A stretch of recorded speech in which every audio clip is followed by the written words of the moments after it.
was an important day in the yard. Everyone was busy and excited, making notes and taking photographs. A special visitor had arrived and was now the center of attention. "Who is that?" whispered Thomas to Duck. "That," said Duck proudly, "is a celebrity." "A what?" asked Percy. "A celebrity is a very famous engine," replied Duck. "Driver says we can talk to him soon." "Oh," said Thomas, "he's probably too famous to even notice us." Just then, Gordon arrived. "Puh," said Gordon. "Who cares? A lot of fuss about nothing, if you ask me." And he steamed away. Later that night, the engines found that the visitor wasn't conceited at all. He enjoyed talking to the other engines till long after the stars came out. He left early next morning. Gordon was still complaining.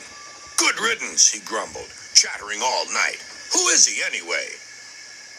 "Duck told you," replied Thomas. "He's famous." "As famous as me? Nonsense." "He's famouser than you. He went 100 miles an hour before you were even thought of." "Huh, so he says," huffed Gordon, "but I didn't like his looks. He's got no dome. Never trust domeless engines. They're not respectable.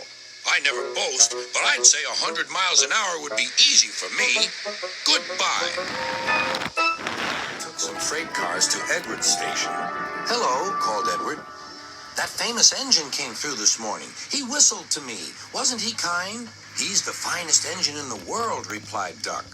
Then he told Edward what Gordon had said. "Take no notice," soothed Edward.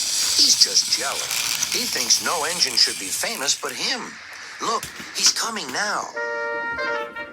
Gordon was running very fast. His wheels pounded the rails. "He did it, I'll do it. He did it, I'll do it." Gordon's train rocketed past and was gone. "He'll knock himself to bits," chuckled Duck.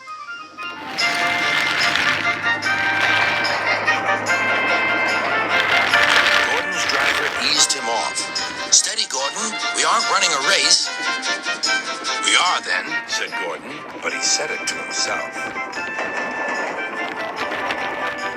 Suddenly, Gordon began to feel a little strange. "The top of my boiler seems funny," he thought. "It feels as if something is loose. I'd better go slower." But it was too late.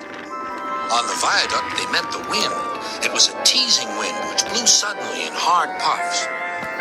Gordon thought it wanted to push him off the bridge. "No, you don't," he said firmly. But the wind had other ideas.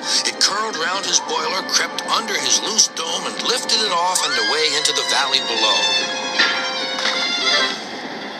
Gordon was most uncomfortable. The cold wind was whistling through the hole where his dome should be, and he felt silly without it. At the big station, the freight cars laughed at him. Gordon tried to wheesh them away, but they crowded round no matter what he did. Back to the shed, he wanted his driver to stop and fetch his dome. "We'll never find it now," said the driver. "You'll have to go to the works for a new one." Gordon was very cross.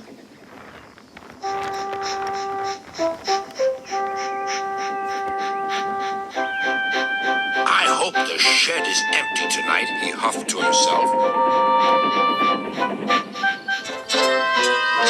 But all the engines were there waiting.